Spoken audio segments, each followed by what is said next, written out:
All right. Look at Google stock, another big acquisition. This time, they're taking aim at the connected home. They bought Nest, N-E-S-T. It's a company that makes smart thermostats and smoke detectors that are connected to the internet.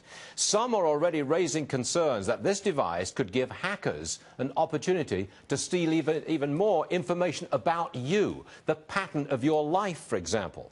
Jonathan Pollet from Red Tiger Security is here for more on this. Jonathan, I'm not worried about this, quite frankly, because the worst that hackers could find out about me from my thermostat is when I'm at home and when I'm not at home, and the size of my heating bill. Personally, I don't see this as a huge infringement of my privacy. How about you? Okay, so yeah, I probably wouldn't be worried about one person or two people, but what if you had an aggregation of millions of information that was then overlaid on top of things like maybe Google Maps? So then you imagine some hacker waking up in the morning and maybe like a Siri voice talking to him and saying, "Hello, Mr. Tony Stark. These 5 addresses are not home this week. Would you like for me to send these addresses to your phone?" You know, because load profiles will tell you if you're home or not, and it's a great tool for burglars, right? Okay, I got it. Now, look, you're in the security business. You've got Red Tiger Security. You do online security training, right? So you come to my company and you talk to my IT people and you tell them how to avoid what? How to avoid hacking? That's what Red Tiger does? And we also are paid to break into systems to test their security. Yeah. This would be the systems of big things like power plants, pipelines, refineries, chemical plants. And then we teach these clients how to enhance their security to protect our critical infrastructure. You can't really protect against a really well-organized hack, can you?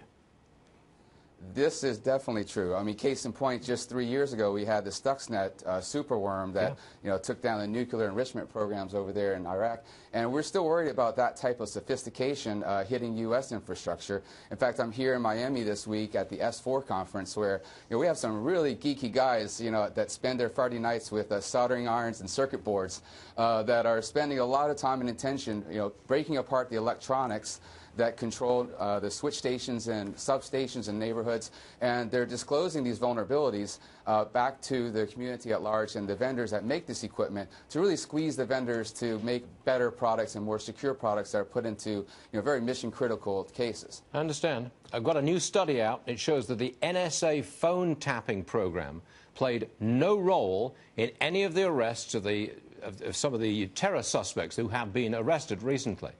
Wasn't that the whole point of the program? And I know I'm moving away from your turf, but I want to comment on the reliability, the function of this mass NSA spying program.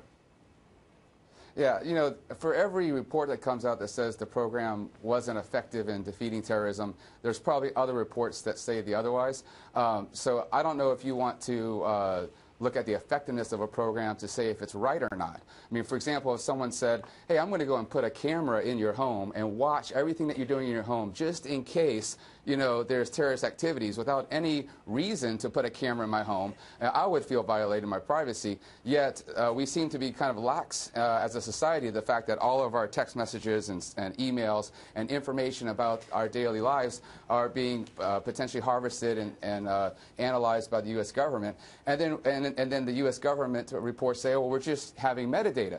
So what happens if in the future an employer wants to hire me and they put a search out for my activities? They say, "Well, Mr. Pollet tends to use his phone a lot after midnight. Maybe he's doing a little bit too much partying. Maybe we don't want to hire him." So this information, which is about the way that we use our electronics and our lives, could be used potentially to inhibit our opportunities in life. And I don't think those things are really well thought out. And then if they really got to know me, they'll know, well, he's just a hacker, so he's probably up at night anyway. Well, you're in the Red Tiger Security Company. You're in a hot area. I hope you're making a ton of money. Jonathan Pollet, thanks very much for joining us. I'm sure you're going to be a very wealthy guy with all this security breach going on.